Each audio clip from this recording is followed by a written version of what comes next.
पंथामनुचरेम सूर्याचन्द्रमसाविव पुनर्ददताग्नता जानता संगमेमहि। ओम शांति शांति शांति ओम। जिनको देखकर, जिनका आशीर्वाद पाकर आप सब, हम सब कृतार्थ होते हैं,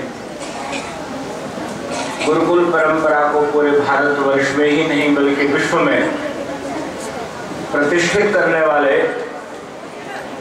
श्रद्धेय स्वामी प्रणवानंद जी महाराज,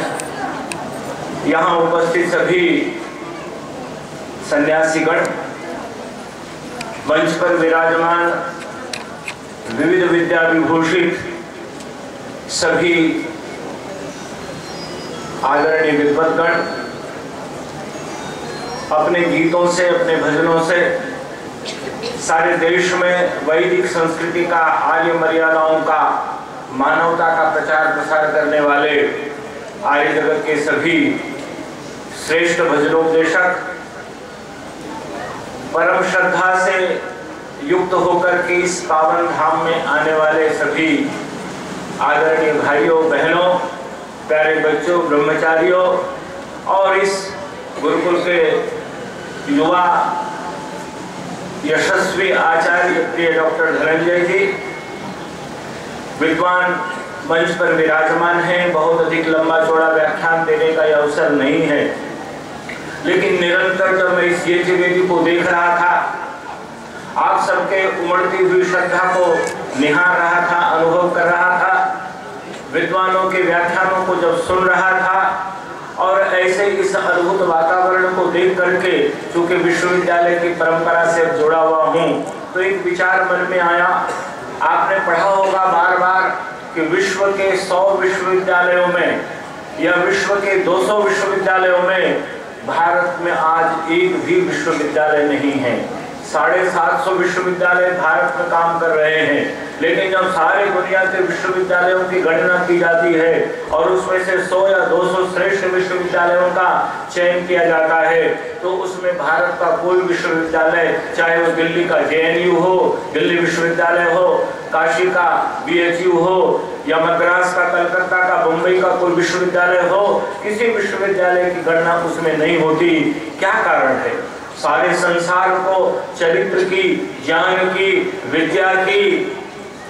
शिक्षा देने वाला, सारे संसार का मार्गदर्शन करने वाला, सारी दुनिया का नेतृत्व करने वाला भारतवर्ष, और आज वो उस विद्या के क्षेत्र में, उस ज्ञान के क्षेत्र में इतना पिछड़ा हुआ है। तो मेरे मन में आया कि ये जो भगवान से प्रार्थना करूं, आप सबसे निवेदन करूं, पूज्य स्वामी प्रणवानंद जी महाराज से प्रार्थना करूं कि भारतवर्ष दुनिया को धन वैभव दे सके या न दे सके, भारतवर्ष दुनिया को युद्ध करने का सामर्थ्य प्रदान कर सके या न कर सके, भारतवर्ष दुनिया को भौतिकता के उपायों को प्राप्त करने का मार्ग दिखा सके या न दिखा सके, लेकिन भारतवर्ष के पास एक ऐसी शक्ति है, एक ऐसी परंपरा है, एक ऐसा इतिहास है, एक ऐसा अतीत है कि ये दुनिया को जीने की कला सिखा सकता है, ये दुनिया को मानवता का संदेश दे सकता है। और इसलिए यहाँ पर ऐसा विश्वविद्यालय स्थापित किया जाए और उस संकल्पना को साकार रूप यदि कोई प्रदान कर सकता है, तो आज इस धराधाम पर, इस यज्ञशाला में, इस पावन परिसर में बैठा हुआ एक महान तपस्वी सन्यासी स्वामी प्रणवानंद के रूप में ही इसको साकार रूप प्रदान कर सकता है। एक ऐसे विश्वविद्यालय की स्थापना हो जिसमें मानवता का पाठ पढ़ाया जाए, जिसमें इंसान बनाए जाए, जहाँ देशभक्ति हो, जहाँ चारित्र्य हो, जहाँ इतिहास हो, जहाँ परंपराएं हो, जहाँ आध्यात्मिकता हो। 21 जून को सारा विश्व अंतर्राष्ट्रीय योग दिवस मनाया जा रहा है। ऐसा एक स्थान हो जहां पर सारी दुनिया को योग की संजीवनी प्रदान करने का संकल्प लेकर के बड़े बड़े योगी बिना किसी कामना के, बिना किसी इच्छा के, बिना किसी अभिलाषा के, बिना किसी धन को प्राप्त करने के भाव से वहां पर बैठे और सारी दुनिया को ये विद्या प्रदान कर सके। तो बंधुओं, आज इस पावन अवसर पर न जाने विधाता केनापि देवेन अर्थात कोई देव अंदर बैठा हुआ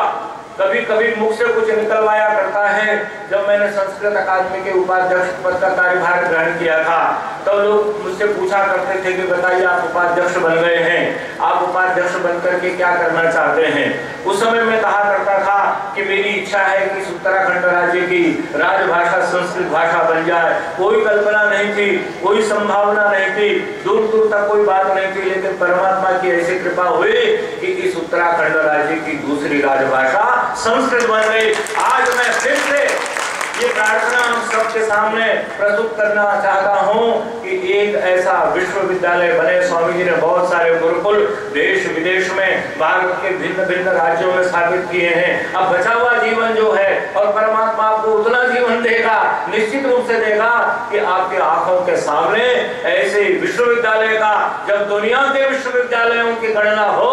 तो ये सबसे पहला नाम उसका रखा जाए कि विज्ञान पढ़ाने वाले विश्वविद्यालय बहुत हैं, धन कमाने की शिक्षा देने वाले विश्वविद्यालय बहुत हैं, लेकिन दुनिया में मानव का निर्माण करने वाला, चरित्र का निर्माण करने वाला, भारतीयता का संकलन करने वाला यदि कोई विश्वविद्यालय है तो ये गुरुकुल का विश्वविद्यालय है, वैदिक विश्वविद्यालय है, दयानंद का विश्वविद्यालय है, स्वामी प्रणवानंद जी का विश्वविद्यालय है, आपका हमारा सबका विश्वविद्यालय है। और मैं घोषणा करना चाहता हूं कि 1.5 वर्ष के बाद जब मैं अवकाश प्राप्त कर लूंगा, मेरे भाई विक्रम कुमार जी ने अवकाश प्राप्त कर लिया है, जितना जीवन बचा हुआ है, डॉक्टर ज्वलंत जी एक विभूति है आर्य जगत की, भाई वीर प्रकाश श्रोत्रिय जी ऐसे विद्वान हैं जिनको पाकर के भारत माता, ये आर्य समाज, ये वेद के विद्वान और हम सब अपने आप को गौरवान्वित समझते हैं। हम सब मिलकर के उस विश्वविद्यालय के गौरव को बढ़ाने के लिए जो कुछ कर सकते हैं उसको करने के लिए जीवन के अंतिम क्षण तक तैयार रहेंगे। बंधुओं, आज इस अवसर पर मैं एक बात कहना चाहता हूं कि मुझे समय मिला और मुझे लगा कि मैंने जिस आर्ष पाठ विधि के आंचल में, जिस आर्ष पाठ विधि के कल्प वृक्ष के नीचे बैठ करके मैंने भाजे सौंदर्य शास्त्री जी ने, डॉक्टर विक्रम कुमार जी ने, स्वामी प्रणवानंद जी ने, हमने सब ने जिस वृक्ष के नीचे बैठ करके और कुछ प्राप्त किया, कुछ आस्वादन किया, यदि उस पाठ विधि को परिपुष्ट करने में मैं भी कुछ योगदान कर सकूं तो ये मेरे जीवन की सार्थकता होगी। और हमने आर्ष पाठ विधि को उत्तराखंड संस्कृत विश्वविद्यालय के साथ मान्यता प्रदान की, उसको संबद्धता प्रदान की, उसको सम्मान दिया, उसको गौरव दिया। और आज मैं इस यज्ञशाला से कहना चाहता हूं कि ये मान्यता स्थायी होगी, हमेशा हमेशा के लिए होगी और इसको कोई भी व्यक्ति आगे खंडित नहीं कर सकेगा। और उसी के साथ हमारे विद्यार्थियों को बाहर जाकर के परीक्षा देने में कई प्रकार की असुविधा होती है, कई प्रकार की कठिनाई होती है। हमारे विद्यार्थी इतने मेधावी, इतने चरित्रवान, इतने गुरु भक्त होते हैं कि वहां दूसरे स्थानों पर जाकर के और उनको उस प्रकार का वातावरण प्राप्त नहीं हो पाता। इसलिए अब से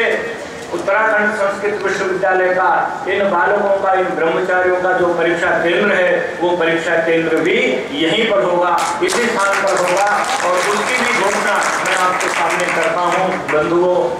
आज जितनी समस्याएं हैं संसार के सामने, भारत के सामने, समाज के सामने, हम सबके सामने, इस विशाल जन समूह को देखकर, आप सबको देखकर के मुझे लगता है कि यदि नरेंद्र मोदी जी, इस देश के भाग्य विधाता जो नेतृत्व है, वो यहाँ आकर के देखें, इस वातावरण को देख करके, इस सुगंध को लेकर के, यहाँ के संदेशों को लेकर के जाएं, तो मुझे लगता है देश में फैली हुई सारी समस्याओं का समाधान हो सकता है। आज मैं कितना अभिभूत हूँ, कितना आनंदित हूँ। आचार्य मेधाव्रत जी ने एक बड़ा सुंदर श्लोक लिखा था, डॉक्टर विक्रम कुमार जी को याद आ रहा होगा। बाल्ये रुचितम समम व्यसितम प्रेमनाशितम मित्रितम यही साधम प्रतिना मया सनियमम संपालितम तदुरतम ताम द्रष्टुम मम मानसम तरलम सोत्कंठितम वर्तते। जिनके साथ 51 साल पहले मित्रता हुई थी, मुझे स्वामी प्रणवानंद जी महाराज उस समय